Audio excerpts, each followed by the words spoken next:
मैं साक्षी, मैं सृष्टि, मैं सौरभी और बहुत बहुत स्वागत है आपका त्रिशक्ति सक्सेना सिस्टर्स पर। तो आज है हम सभी भारतवासियों के लिए बहुत ही इम्पोर्टेंट दिन, क्योंकि आज है स्वतंत्रता दिवस और हम सभी भारतवासी मना रहे हैं आजादी का अमृत महोत्सव। तो बहुत बड़ा ही स्पेशल दिन है आज हमारे लिए, और इसीलिए आज हम आपके लिए लेकर आए हैं एक बहुत ही स्पेशल वीडियो। आज के इस वीडियो में हम कुछ ऐसी चीजों के बारे में बातें करते हैं जो हमारे भारत को अनोखा बनाती है, कुछ ऐसी चीजें जो हमारे भारत ने विश्व को दी हैं। तो जल्दी से वीडियो स्टार्ट करते हैं, और आपने अभी तक भी अगर इस चैनल को सब्सक्राइब नहीं किया है तो जल्दी सब्सक्राइब कर लो। हमारा भारत विश्व का सबसे बड़ा लोकतंत्र है, पर क्या आपको पता है आज से 2700 साल पहले विश्व के सबसे पहले गणराज्यों में से एक गणराज्य हमारे भारत में ही था, जिसका नाम है वैशाली।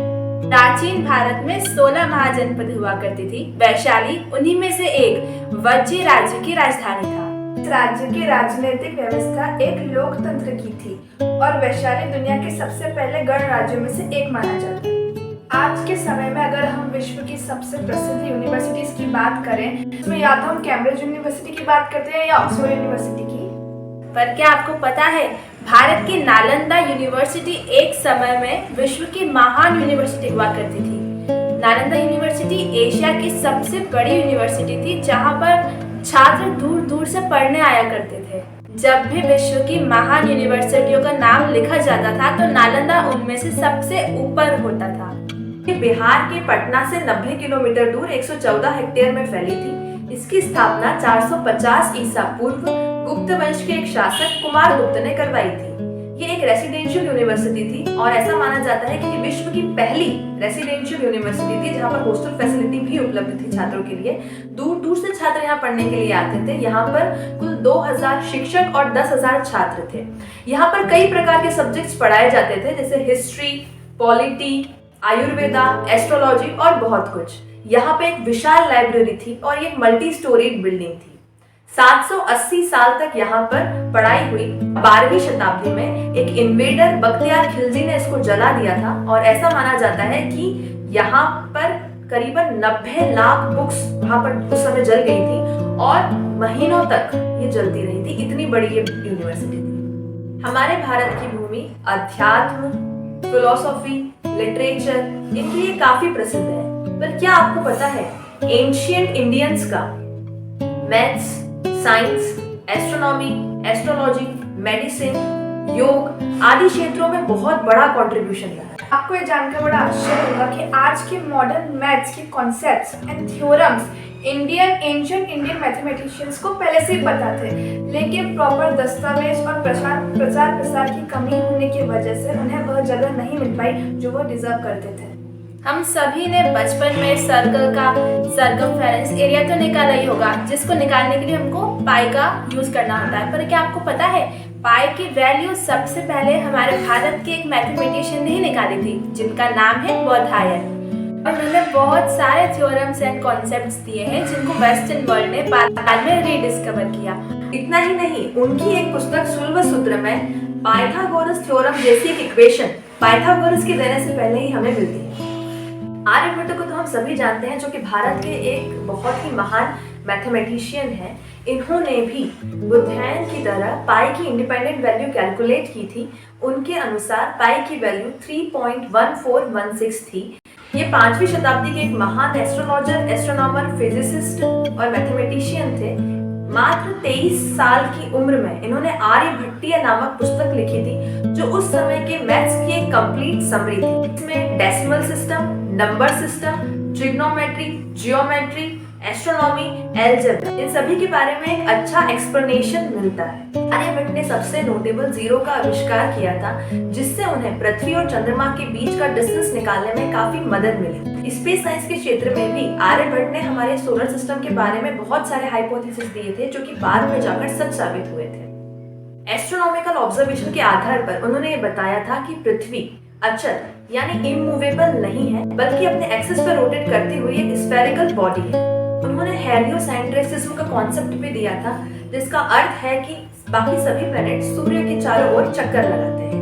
उन्होंने सोलर और लूनर एक्लिप्स का साइंटिफिक एक्सप्लेनेशन भी दिया और इन्हीं सब कॉन्ट्रीब्यूशंस के कारण 1975 में जब भारत ने अपना पहला सैटेलाइट लॉन्च किया तो उसका नाम आर्यभट्ट ही रखा था। और ऐसे ही हमारे भारत के एक और महान मैथमेटिशियन है भास्कराचार्य, जिन्होंने एक फेमस बुक लिखी है जिसका नाम है सिद्धांत शिरोमणि, जो कि 4 पार्ट्स में डिवाइडेड है। फर्स्ट वन इज लीलावती, जो कि है अर्थमेटिक्स। सेकंड वन इज बीजगणित, जो है अलजेब्रा। थर्ड वन इज गोलार्ध, जो है sphere, and fourth one is ग्रह गणित, जिसको हम कहते हैं maths of planets. 19th century में जेम्स टेलर ने लीलावती पार्ट को इंग्लिश में ट्रांसलेट किया, जिसके कारण पूरे विश्व को भास्कराचार्य का गणित में योगदान के बारे में पता चला। इतना ही नहीं, अलजेब्रिक इक्वेशंस को सॉल्व करने के लिए जो साइक्लिक मेथड है वो भी भास्कराचार्य ने दी थी, जिसको बाद में यूरोपियंस ने इनवर्स साइक्लिक मेथड के नाम से पॉपुलराइज किया। इसके अलावा जैन गुरुओं ने भी गणित के क्षेत्र में बहुत सारा योगदान दिया था। महावीराचार्य ने गणित सार संग्रह किताब लिखी थी जो आज की अलजेब्रा से मेल खाती है। इसके साथ ही जॉन नेपियर के एलसीएम की मेथड निकालने से पहले उन्होंने एलसीएम निकालने के लिए एक मेथड दी थी। अब हम लोग बात करते हैं एंशिएंट इंडियंस के साइंस के क्षेत्र में कॉन्ट्रीब्यूशंस की। हम सभी ने बचपन में एटॉमिक थ्योरी पढ़ी थी जो कि डाल्टन ने दी थी, पर क्या आपको पता है डाल्टन के एटॉमिक थ्योरी देने के 2600 साल पहले भारत के एक महान वैज्ञानिक जिनका नाम कनाद है, उन्होंने एक एटॉमिक थ्योरी दी थी जो कि आज की एटॉमिक थ्योरी से मेल खाती है। बचपन से ही उन्हें कणों का शौक था, इसलिए उनका नाम कनाद पड़ा। वास्तव में उनका नाम औलिक्य था। ये वैशेषिका स्कूल ऑफ फिलोसॉफी को बिलोंग करते थे। अमीर, जो कि भारत के एक महान साइंटिस्ट रहे हैं, जिन्होंने हाइड्रोलॉजी, एस्ट्रोलॉजी, इकोलॉजी और जियोलॉजी में बहुत काम किया है। उन्होंने 6 जानवर व 30 पौधों के नाम बताए जिससे हम ग्राउंड वाटर का पता लगा सकते हैं। उनकी एक बुक बृहद संहिता में अर्थक्वेक के प्रेडिक्शन के ऊपर पूरा चैप्टर उन्होंने लिखा है। उन्होंने पंच सिद्धांतिका नाम की पुस्तक भी लिखी है, जिसमें हमें 5 एस्ट्रोलॉजिकल सिस्टम्स के बारे में जानकारी मिलती है। केमिस्ट्री और मेटलर्जी के क्षेत्र में भी इंडियन साइंटिस्ट ने बहुत बड़ा योगदान दिया है। हम सभी को इमिटेशन ज्वेलरी बहुत पसंद है, इवन हम लोग पहनते भी हैं। पर क्या आपको पता है इमिटेशन ज्वेलरी बनाने की टेक्निक का आविष्कार भी भारत में हुआ है। भारत के एक साइंटिस्ट हैं नागार्जुन, जिन्होंने केमिस्ट्री और मेटलर्जी के फील्ड में बहुत बड़ा योगदान दिया है। किसी भी मेटल को गोल्ड में कन्वर्ट करने की रिसर्च के ऊपर इन्होंने अपना पूरा जीवन लगा दिया था, जिसको एलिकेमी कहते हैं। हालांकि उसमें तो इन्हें पूरी सफलता नहीं मिल पाई थी, पर इस प्रोसेस में उन्होंने एक टेक्निक को डेवलप किया जिसको गोल्ड प्लेटिंग कहते हैं, और इसी टेक्निक का उपयोग इमिटेशन ज्वेलरी को बनाने में किया जाता है। मेटलर्जी में एंशिएंट इंडिया के काम का योगदान हम इसी बात से लगा सकते हैं कि गुप्ता कालीन के जो एक आयरन का पिलर है जो अभी भी है दिल्ली में, उसमें अभी तक जंग नहीं लगी है। इसके साथ ही मेडिकल फील्ड में इंडियन साइंटिस्ट का बहुत बड़ा योगदान रहा है। मेडिकल फील्ड को 2 भागों में डिवाइड किया जा सकता है, मेडिसिन और सर्जरी। प्राचीन भारत में आयुर्वेदिक मेडिसिन और सर्जरी दोनों ही के द्वारा मरीजों का इलाज किया जाता था। आयुर्वेदिक मेडिसिन में चरक और आत्रेय ऋषि का नाम सबसे महत्वपूर्ण है। आत्रेय ऋषि ने एक पुस्तक लिखी है आत्रेय संहिता, जो कि वर्ल्ड की ओल्डेस्ट मेडिकल बुक्स में से एक है। चरक भी एक आयुर्वेद के पायोनियर डॉक्टर रहे हैं, जो कि महाराजा कनिष्क के राजवैद्य थे। इन्होंने कई वर्षों तक रिसर्च के बाद चरक संहिता लिखी, जिसमें कई बीमारियों के रूट कॉज और ट्रीटमेंट के बारे में डिटेल्ड डिस्क्रिप्शन मिलता है, जो कि आज भी रेलेवेंट है। मेडिकल साइंस की दूसरी डिवीजन सर्जरी में सुश्रुत का हाथ पूरे एंशिएंट इंडिया में कोई नहीं पकड़ सकता। सुश्रुत को प्लास्टिक सर्जरी यानी कि राइनोप्लास्टी और कैटरेक्ट सर्जरी यानी कि ऑप्थेल्मिक सर्जरी के लिए आज भी याद किया जाता है। प्राचीन समय में नाक काट देना या कान काट देना एक काफी कॉमन पनिशमेंट थी। ऐसे में सुश्रुत द्वारा किए गए कार्यों से लोगों को नई पहचान मिली थी। इतना ही नहीं, उन्होंने काफी रिसर्च के बाद सुश्रुत संहिता नामक एक पुस्तक लिखी थी, जिसमें 1100 बीमारियों और 760 मेडिसिनल प्लांट्स के बारे में जानकारी मिलती है। और ये मेडिसिनल प्लांट्स आज भी हमें घरेलू नुस्खों में मिल जाएंगे। पर जरूरी नहीं कि हर बीमारी मेडिकल सर्जरी और आयुर्वेदिक मेडिसिन से ठीक हो जाए। कुछ बीमारियां हमारे खराब लाइफस्टाइल्स के कारण भी होती हैं, जिनसे छुटकारा पाने के लिए एंशिएंट इंडिया ने योग का आविष्कार किया।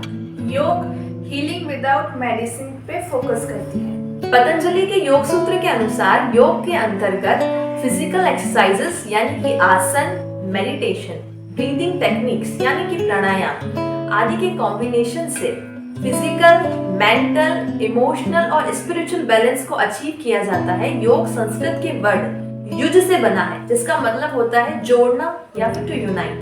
योग के इन्हीं बेनिफिट्स के कारण 2015 से 21 जून को एज ए योगा डे मनाया जाता है, इंटरनेशनल योगा डे। भारत के ग्लोरियस और रिच पास्ट की ग्लोबल रिकॉग्निशन इससे अच्छी और क्या हो सकती है। आज हमने सभी उन्हीं चीजों के ऊपर डिस्कस किया जो कि एंशिएंट भारत ने इस दुनिया को दी है या फिर शुरुआत की है दुनिया में उन चीजों की।